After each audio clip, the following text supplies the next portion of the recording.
भूखों से भरे परिवार ने खाया पहली बार जादुई खाना। गरीब सुरेखा चूल्हे पर बड़े ही दुखी मन से दाल उबाल रही होती है, तभी रेवती आती है। सुरेखा, रोटी खाना बन गया तो अखिलेश पवन को परोस दे। और ये क्या बहू, ये एकदम पतले पानी जैसी दाल क्यों बनाई है? माँ जी, डिब्बे में केवल एक मुट्ठी दाल पड़ा था तो बस वही उबाल दिया। आटा भी थोड़ा है, केवल 7 से 8 रोटी बन पाएंगी, सब लोगों का पेट नहीं भर पाएगा। ऐसे बोलते हुए सुरेखा के शब्दों में घर में छाई अथाह गरीबी और भूखमरी भरे हालात साफ साफ झलक रहे थे। चल, जितनी रोटियां पकती हैं उसमें घर के मर्दाना खा लेंगे। उन्हें सारा दिन बाहर जाकर कड़ी धूप में मेहनत करना है। बाकी मैं और तू और किरण मकई का सतुआ पड़ा है ना, घोल कर पी लेंगे। जाने हमारे घर से गरीबी कब जाएगी। सुरेखा पवन अखिलेश को पानी वाली दाल के साथ रोटी परोस देती है। तभी देखा देखी बच्चे भी खाना मांगते हैं। मम्मी मम्मी, मुझको भी दाल रोटी दे दो, भूख लगी है। और मैंने कल रात को खाना नहीं खाया था, तो रात के बदले का खाना मुझको अभी देना, पूरी 4 रोटी देना। पारस बेटा, थोड़ी देर इंतजार करो, पिताजी और चाचा को खा लेने दो, फिर मैं देती हूँ। नहीं नहीं, मुझे अभी खाना चाहिए तो चाहिए। भाभी लाकर दे दीजिए ना। सुरेखा पारस को 1.5 रोटी और दाल डाल कर देती है तो वह डबडबाई आंखों से कहता है, माँ, ये दो, पूरी 2 रोटी भी नहीं है, इतने में मेरा पेट नहीं भरेगा। पारस, ऐसे जिद नहीं करते बेटा, खा लो। और अभी बड़ी दादी और दादाजी भी खाने को बाकी बचे हैं, रोटी कम है। सुरेखा, ये मेरी थाली में एक रोटी बच रही है, पारस को दे दो, खा लेगा। मैं जानती हूँ जी, आपने अपनी भूख मार कर ये रोटी छोड़ दी ताकि पारस भरपेट खा सके।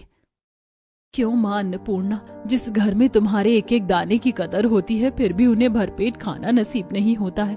वहीं अमीर एक खाने के पीछे लाखों रुपए खर्च करते हैं लेकिन अन्न की कदर नहीं करते। अच्छा माँ बाबूजी, हम चलते हैं। अच्छा बेटा, ध्यान से जाना, बाहर बहुत कड़ी धूप पड़ रही है।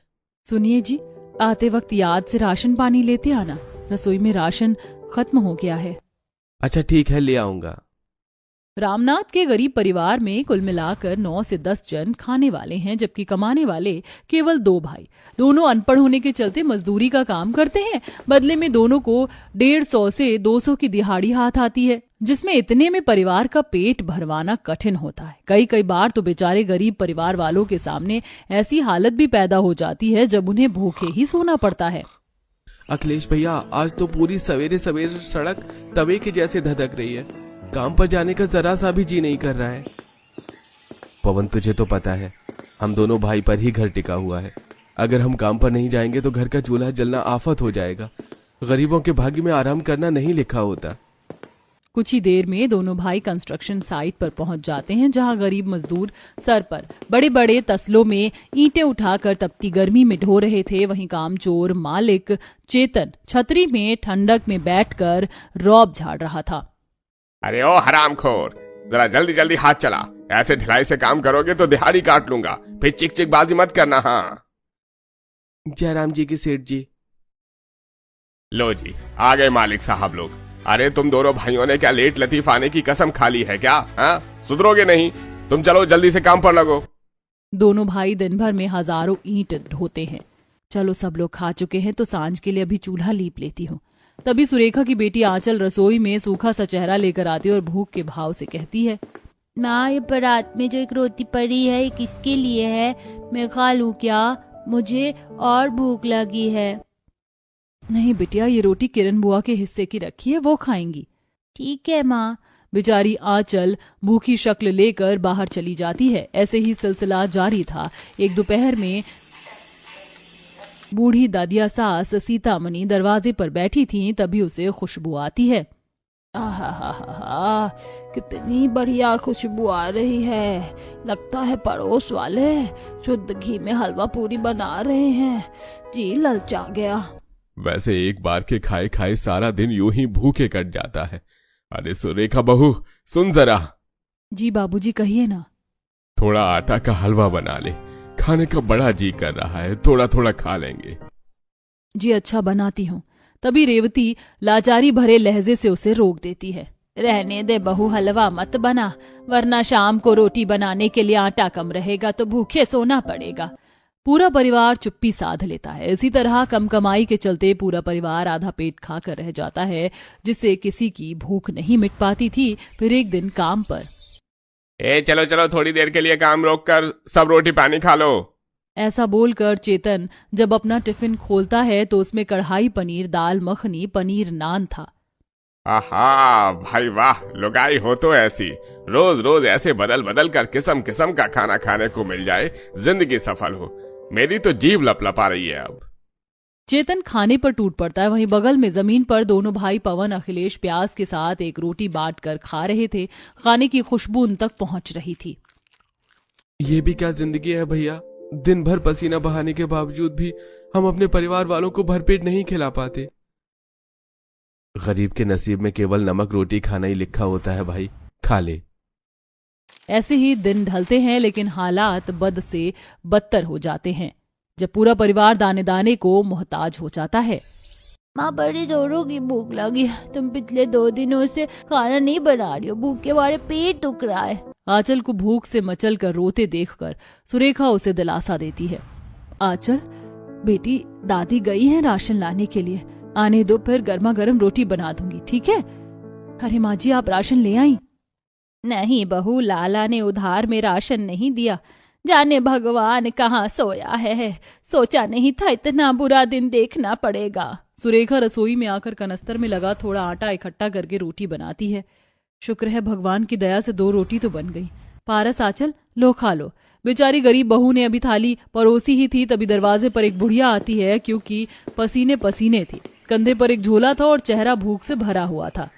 अरे सुनो बेटी, बड़ी दूर से चल कर आई, बड़ी भूख लगी है, 2 रोटी खिला दो, भगवान तुम्हारा भला करेगा। हाँ हाँ, लाती हूँ अम्मा जी, भीतर आ जाइए, बाहर धूप है ना। सुरेखा आदर के साथ अम्मा को घर में बैठाकर ठंडा ठंडा पानी और सूखी रोटी परोसती है। अम्मा माफ करना, अभी हमारे घर के हालात भी गरीबी भरे चल रहे हैं, तो सब्जी नहीं है, यही रोटी है। कोई नहीं बेटी, भूख में तो सूखी रोटी भी अमृत लगती है। सुरेखा अम्मा को पंखा डुलाती है। खा पी चुकने के बाद बुढ़िया जाते हुए मुट्ठी भर चावल उसे देती है। बेटी, मेरे पास तुझे देने को धन तो नहीं, केवल ये थोड़ा अनाज है, इसे तुम रख लो। सुरेखा बुढ़िया का दिया चावल लेकर भीतर आ जाती है। तभी पारस जिद पकड़ लेता है कि माँ, अब तो भूख से मेरा पेट भी दुखने लगा, कुछ नहीं है तो ये चावल बना दो ना, मैं खा लूंगा। पारस, ये 1 मुट्ठी चावल बहुत थोड़ा बनेगा, ठीक से 2-4 कौर भी नहीं खा पाओगे। कोई नहीं बहू, जो है वही उबाल दे, बच्चों के शरीर में दो निवाला तो जाएगा। सुरेखा बेमन से जैसे ही वो मुट्ठी भर चावल पकाने चलती है, तभी एक सुनहरी चमचमाती रोशनी होती है और पलक झपकते पूरा बर्तन लजीज बिरयानी से लबालब भर जाता है। इतने में घर के मर्दाने भी अंदर आकर बड़ाई करते हैं। अरे वाह, आज तो रसोई में से बड़ी स्वादिष्ट खुशबू आ रही है, कुछ खास पक रहा है क्या? अरे क्या बात है भाभी, आज आपने बिरयानी बनाई है, आज तो दावत हो गई। जादुई खाना देखकर पारस खुशी से नाचने लगता है। ओ बेटे, आप मौज कर दी, आज तो मैं पेट भरकर बिरयानी खाऊंगा। माँ जल्दी से बिरयानी परोस दो, भूख के मारे मेरे पेट में चूहे पकड़म पकड़ाई खेल रहे हैं और मेरे मुंह में तो पानी आ रहा है। मैं तो 2 बार खाऊंगी बिरयानी। जहाँ खाने में बिरयानी बना देखकर भूखे ससुराल वालों की खुशी का ठिकाना नहीं था। सुरेखा अचंभित होकर बोलती है, मगर मैंने तो अम्मा का दिया 1 मुट्ठी चावल डाला था, तो ये पतीले भरकर बिरयानी कैसे बनी? ये क्या जादू था? तभी एकदम से भविष्यवाणी होती है। अचंभित मत हो, तुम सब बहुत ही भले लोग हो, इसे तुम अपने सब्र का मीठा फल समझो। इतने वर्षों तक तुमने रूखा सूखा आधा पेट खाकर जो दुख काटे, इसे खाने के बाद तुम्हारा भूखा परिवार तृप्त हो जाएगा और इस परिवार में आज के बाद खाने की घटी कभी नहीं होगी। इसके बाद सुरेखा सबको गर्मा गर्म बिरयानी परोसती जाती है। क्या लजीज बिरयानी है, अरे मेरे मुंह में तो पानी आ रहा है। अरे तो फिर देर किस बात की है, चलो हल्ला बोलो सब। पूरा परिवार जादुई खाने का लुत्फ उठाते हैं। आज तो जैसे हम भूखों से भरे परिवार वालों की दावत हो गई, पहली बार हमको पेट भरकर खाने को मिला है।